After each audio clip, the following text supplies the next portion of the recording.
Pamela León, a quien le damos la bienvenida. ¿Cómo está, Pamela? Han pasado 4 días, ¿no? Así es. Del desarrollo del debate del domingo último, ¿no? Y siempre la gente se pregunta, bueno, ¿quién ganó?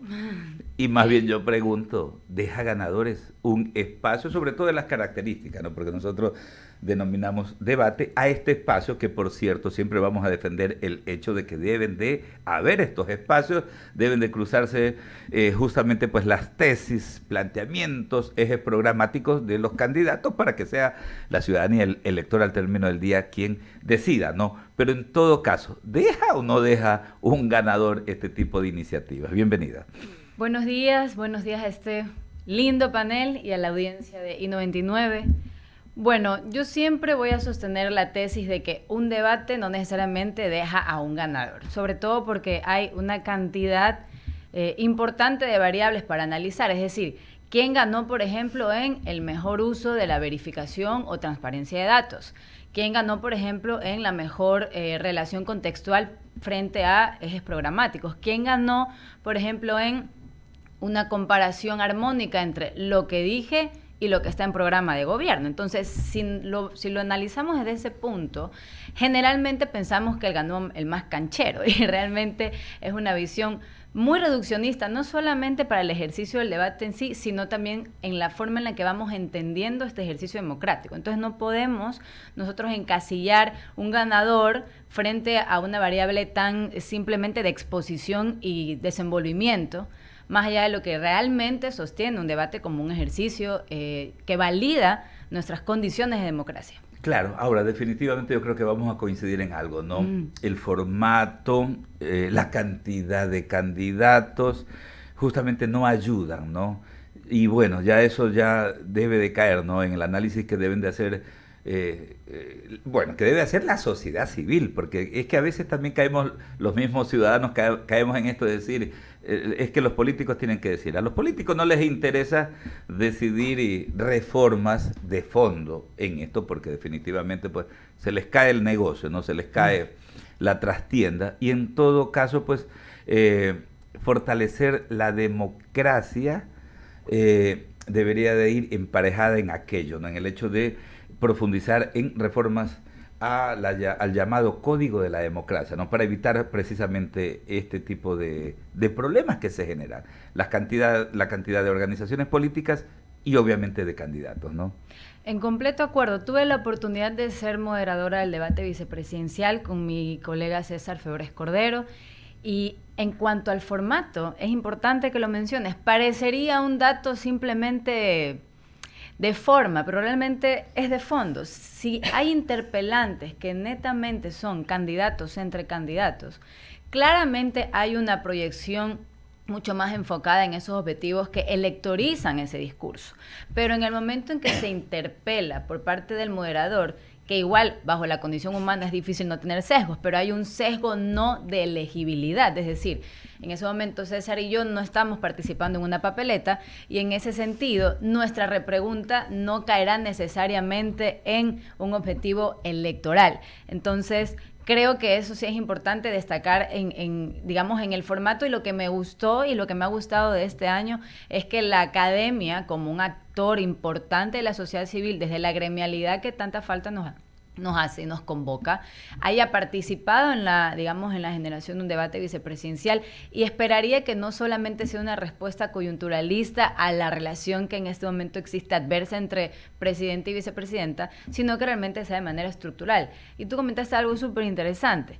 Cuando tenemos esta temporalidad y si realmente manejamos un discurso estructural o no, me permitía hacer un análisis semántico del uso de las palabras de cada uno de los participantes. Y, por ejemplo, vemos que ¿Qué nos deja aquello? vemos que, por ejemplo, hay una relación cercana entre cuando utilizan la palabra Estado y gobierno como conceptos muy ligados a la institucionalidad, pero el Estado puede estar más utilizado de una manera más abstracta, como eficiencia de Estado. Ecuador y Estado tienen una relación muy limitada. No existe una relación tan cercana en el momento en que se mencionan ambas palabras en promedio discursivo de cada uno de los candidatos. ¿Y esto qué nos dice? Que el discurso enfatiza en efecto la conexión entre Ecuador y país, para generar una empatía, un tema de unidad. Es lo que buscaron en general los candidatos. Pero el Estado tiene una presencia mucho más técnica, es decir, está relegado a un segundo plano, según este análisis semántico, y esto evidencia que en efecto hay una estrategia discursiva que prioriza más lo emocional, lo inmediato, por encima de explicaciones estructurales o institucionales. Claro. Entonces, eso también hay que concluir, porque como tú decías al principio, no es necesario hablar, o tal vez puede llegar a ser lo más espectacularizante de quién ganó, qué piensa la gente, quién le gustó más. Puede llegar a ser un tema interesante para captar y ya realmente analizar discursivamente qué es lo que nos está diciendo este ejercicio. Ahora, ayuda, por ejemplo, en lo que tiene que ver con con la intencionalidad de las organizaciones políticas y de los candidatos. Ayuda con este propósito de captar simpatías, de ganar adherentes. Alguien ganó adherentes, alguien perdió adherentes justamente a partir de este ejercicio que se cumplió el domingo desde las 7 de la noche. Qué bueno que lo mencionas, porque generalmente se hace una conclusión generalista de el debate capta votos. Y como consultora puedo decir que una cosa es, en un proceso electoral, captación de votos, posicionamiento y fidelización electoral. Entonces, para algunos, los objetivos pueden llegar a dirigirse hacia ese lado. Y vamos a hablar, por ejemplo, de Tabaqui. Tabaqui, claramente, esta es una ventana de ampliación de audiencias para él, porque desde ese espacio en donde hubo una interpelación que tuvo bastante visibilidad, y yo digo bastante para caer en efectos en esa generalidad, pero por ejemplo para él pudo haber significado un objetivo de captación de adherentes y nuevos votantes de esa porción de indecisos que es bastante amplia. Por ejemplo, para Luisa González, en el momento en que vemos a Luisa y vemos a Daniel Noboa, vemos que hay un comportamiento similar, porque ambos fueron al debate no con la necesidad de brillar y ser los más destacados, sino de evitar la menor cantidad de riesgos y errores. Por eso Luisa no cae en ese... No exponerse. Claro, no cae en ese discurso clásico. Cuando le preguntan por Glass, ella decide apartarse y desmarcarse de ese discurso que cae directamente en el nicho correísta. Vemos, por ejemplo, a Andrea González Nader, le habló claramente al anticorreísmo, tal vez buscando capitalizar ese legado villavicentista, siendo que antes estuvo de binomio en fórmula para elegirse, y en ese momento vemos que el objetivo de ella, más que de captación, era de consolidación de una base opositora. Entonces, por ejemplo, Gómez, Rabascal, objetivos de capitalización, de captación de nuevos adherentes. Entonces, cada uno sostenía estos objetivos de capto o consolido. Luisa le habló a la base correísta constantemente, porque ella tiene otros espacios de disgregación electoral que no necesariamente son el debate. Correcto, son las 7 de la mañana con 9 minutos. Conversamos a esta hora con Pamela León Andrioli, consultora y estratega en comunicación política. Verónica Landeta con otras preguntas. Claro, Pamela, sí, hemos visto estos debates como una propuesta realmente para que la gente se informe, pero cada vez que lo vemos, lo analizamos cada 4 años, que se repiten obviamente con los procesos que tenemos marcados en este tiempo electoral, vemos que definitivamente el espacio es ocupado para otros menesteres, para el tema de la increpación, del ataque, y más no para posicionar definitivamente el mensaje. Me voy al otro lado, no a la parte editorializada o a la parte muy elevada que a veces tienen para usar algunos términos que a veces la población acá no la conoce. Entonces, ¿qué hubo para el ciudadano común en este debate presidencial? Y hay que comenzarnos a preguntar, porque sí, es verdad, hay este tipo de herramientas e instrumentos dentro de una sociedad, pero ¿qué tan útiles son? ¿Realmente estamos llegando a donde debemos llegar? No acá, que es donde votan. El debate, como dice un gran colega y amigo, Pedro Donoso, es un bien público. Y al ser un bien público debe sostenerse bajo la base conceptual de programa de gobierno. Entendido de otra manera, es solo un espacio de interpelantes que buscan posicionar objetivos netamente electorales y líneas gruesas de campaña. En ese sentido, yo diría que las preguntas generales, las primeras que se hicieron previo a las interpelaciones, sí que dan plano para que los candidatos puedan exponer programáticos, ¿ok? Dan plano para eso. Pero las interpelaciones que deberían estar sostenidas bajo esa línea transversal o bajo esa primera respuesta programática, se interrumpe lo programático para que entre lo electoral. Y ahí es cuando al ciudadano le queda lo informacional o lo bélico. Lo coyuntural, debate, diríamos. Exacto, le queda lo coyuntural. Entonces, y me uno a esa palabra, Verónica, porque tienes lo estructural versus lo coyuntural. Y Ecuador es un país ampliamente coyunturalista. Recordarás cuando Lenín Moreno fue presidente, pasó lo que pasó con Glass, luego de un par de semanas nadie estaba hablando de ese tema que causó conmoción, pero realmente ocupaba los titulares más novelescos que podríamos nosotros esperar. Ahora, pienso yo, y ahora que tú lo mencionas, creo que es interesante usar estos espacios, por ejemplo, para un postdebate mucho más disgregado. ¿A qué me refiero con esto? Pasa el debate, el postdebate generalmente está enfocado en unos objetivos previos electorales de cada candidatura, pero ¿qué pasaría, por ejemplo, si los medios de comunicación, luego del debate, confrontan candidatos en esos espacios? Por ejemplo, creo que sería muy interesante analizar un postdebate, por ejemplo, en I99, Henry Cucalón, Andrea González Nader. ¿Por qué? Porque ambos, de alguna manera, corresponden a esos espacios de derecha o derecha un poco más demócrata del lado de Henry Cucalón. Ambos, de alguna manera, estuvieron relacionados con Construye, Andrea González Nader antes, Henry Cucalón ahora. Y hay que ver realmente cómo se disputa esos espacios de anticorreísmo, si realmente a uno le favorece menos que a otro y programáticamente cómo se consolidan. Porque la derecha también está generando una dispersión también interesante, y creo que sería bueno, por ejemplo, a estas dos figuras, colocarlas en un espacio mediático y ponerlas a debate. Pero insisto, esos espacios son para los analistas, esos espacios son para los editorialistas, esos espacios son para los periodistas, en donde nos estamos definitivamente olvidando llegar al ciudadano, porque de eso se trata estos sistemas que hemos creado, y particularmente el sistema presidencialista, llegar hacia el ciudadano. ¿Cómo llegamos? Yo converso con muchas personas, y las personas, por ejemplo, los jubilados, esperaban escuchar algo del IES, no escucharon. Los desempleados, esperaban escuchar algo de cómo iban a generar empleo, tampoco lo escucharon. O sea, hay muchos temas que sí les interesa a los ciudadanos, no a los editorialistas, no a los analistas. ¿Cómo logramos aterrizar este tipo de herramientas para poder acercar más a esos candidatos? Lo hermoso de esta época, Verónica, es la cantidad de esferas públicas digitales que podemos generar.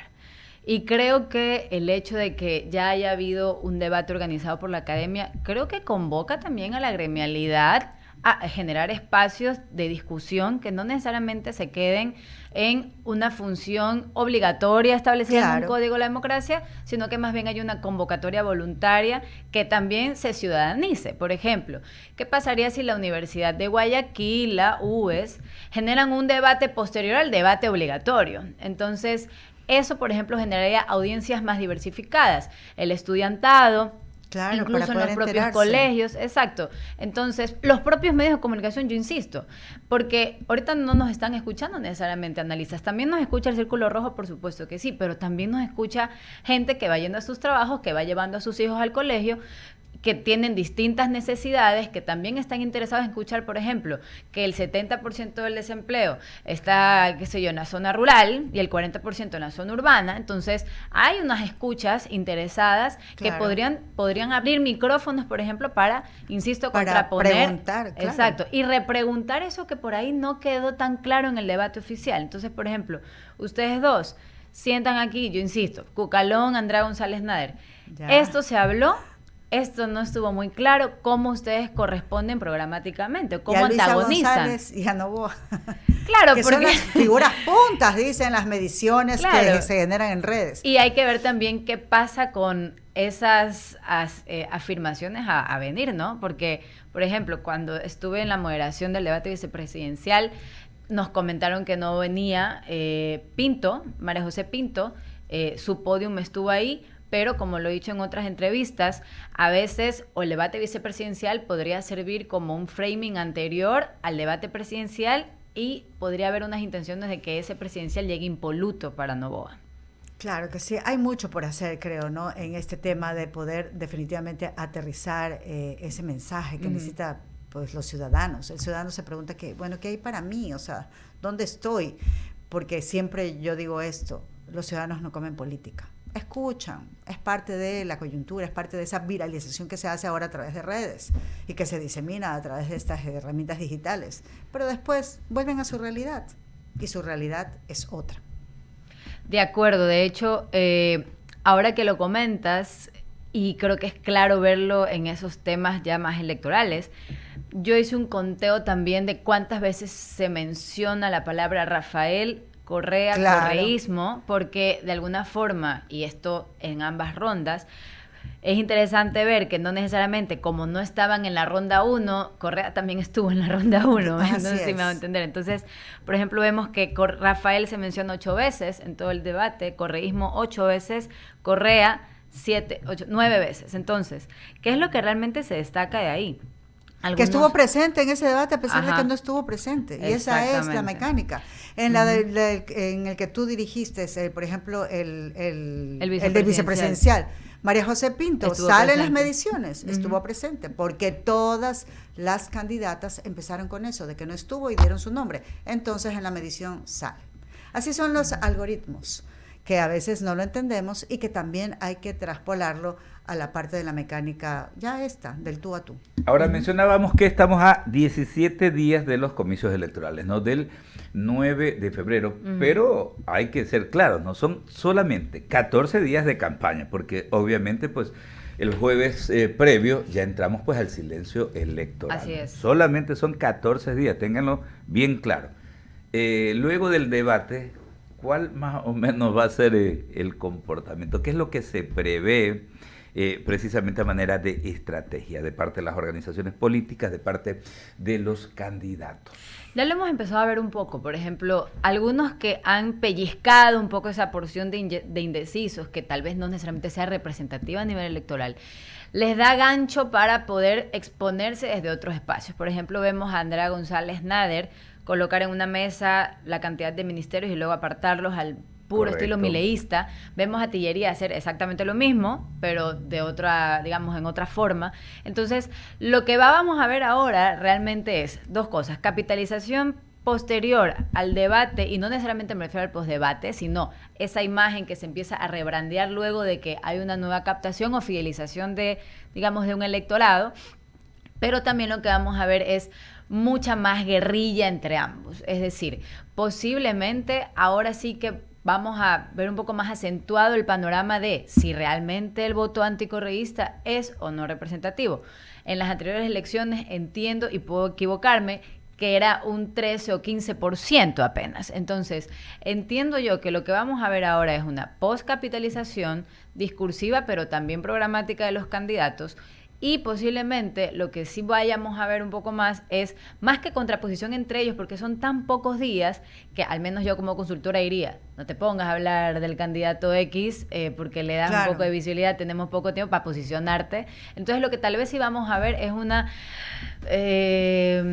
digamos, una concentración muy abrumadora de la imagen de cada uno de ellos. Posiblemente los encontremos en espacios más populares, en escenarios de la no política, para que ese indeciso que hoy realmente, y cada vez la desafección política es más amplia, es el más apetecido y siempre lo ha sido, es el que realmente busque gobernarse. Entre escoger un espacio en el set de un medio de comunicación y territorio, entonces, obviamente se irían por territorio, en las actuales circunstancias, aprovechando los pocos días. Aprovechando los pocos días es lo que yo haría. Por ejemplo, haría un sopeso, y también hay que ver presupuestos, ¿no? Pero haría un sopeso de, si yo necesito que tú estés más en medios y que correspondas a este público meta de indecisos, más que llevarte una radio, entonces te llevo un podcast para que ese podcast genere unas visibilizaciones un poco más amplias en estos espacios y hacemos territorio 4 o 5 veces al día, por ejemplo. Qué cosa, ¿no? Sí, es tenaz y sobre todo bajo las condiciones de inseguridad que existen ahora, esas limitaciones van a ser apremiantes en la captación y visibilización electoral. Es la consultora y estratega en comunicación política Pamela León Andrioli, a quien le agradecemos estos minutos, estos tics tan precisos en torno a este tema, ¿no? Hablando del debate y el post debate, ¿no?, en estas circunstancias, apenas a 17 días del desarrollo de los comicios. Muchísimas gracias por acompañarnos. Gracias a ustedes, encantada. Son las 7 de la mañana con 21 minutos, 7 con 21 minutos. Amanecimos hoy, Verónica, 2 notas, ¿no? La una en Quito y la otra acá aquí en Guayaquil, en Pascuales. ¿Qué tal si actualizamos la información que se generaba, ¿no? Estos operativos desde el día martes, primero en el sector de Las Cabras, en Durán, ayer miércoles en el sector de sociovivienda.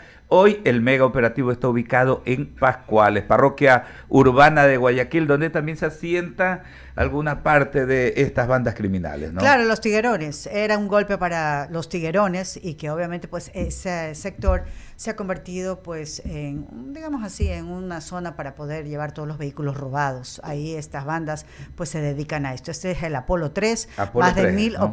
efectivos policiales en conjunto con las Fuerzas Armadas. Ya nos comparten también, a lo mejor más adelante lo podemos compartir, las tomas aéreas que, bueno, pues están dando cuenta de todo este esfuerzo que se hacen a través de los bloques de seguridad. Claro, para Son quienes están siguiendo definidas. nuestras señal en los canales digitales, en las plataformas digitales, pueden apreciar ahí, es parte del contingente policial destacado allá en Pascuales, Vero.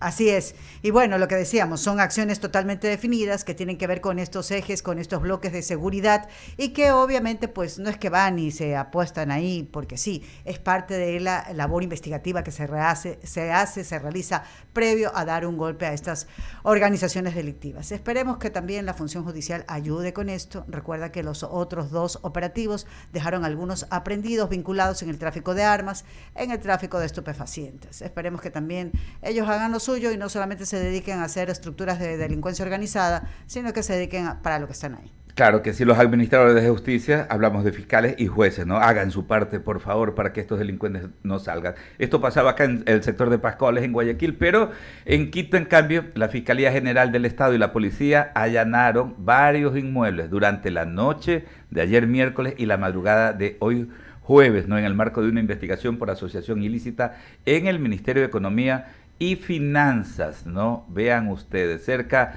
de las 4:50 ya de esta madrugada, el Ministerio Público comunicaba que se llevaba a cabo pues este operativo simultáneo en diferentes sectores de Quito. Las autoridades investigan a funcionarios por presunta corrupción. Esta fue una denuncia presentada por nosotros, decía el titular de Economía y Finanzas, el ministro Juan Carlos Vega, aunque no dio detalles del caso porque se trata de información reservada. Él estaba acompañando a los agentes, por si acaso, ¿eh? El ministro estaba en el operativo. Y bueno, si hay que combatir a los corruptos, vengan de donde vengan, está muy bien, ¿no? 7 con 24 minutos. Estamos cerrando este primer tramo de nuestro espacio.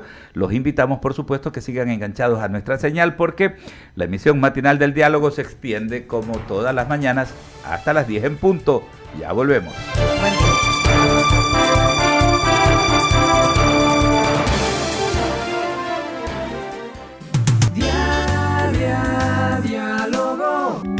Hacemos un corte y enseguida regresamos. Inicio de espacio publicitario. Los presos, como todos los ecuatorianos, tienen que trabajar para comer. No serán un gasto para el país ni seguirán delinquiendo desde las cárceles. Eso no va más. Trabajarán en labores de mantenimiento y de limpieza de cárceles, agricultura, cuidado y producción de huertos. Ecuatorianos, soy Henry Cucalón, candidato a la presidencia de la República. Se viene el cambio radical. Cucalón presidente. Este 2025 vota todo 25. Publicidad electoral, binomio presidencial, elecciones generales 2025. Con Tillería vamos a resetear el sistema político y económico para la gran devolución. Vamos a devolverle las empresas públicas a la ciudadanía a través de la entrega de acciones para cada ecuatoriano. Luis Felipe Tillería, presidente. Carla Rosero,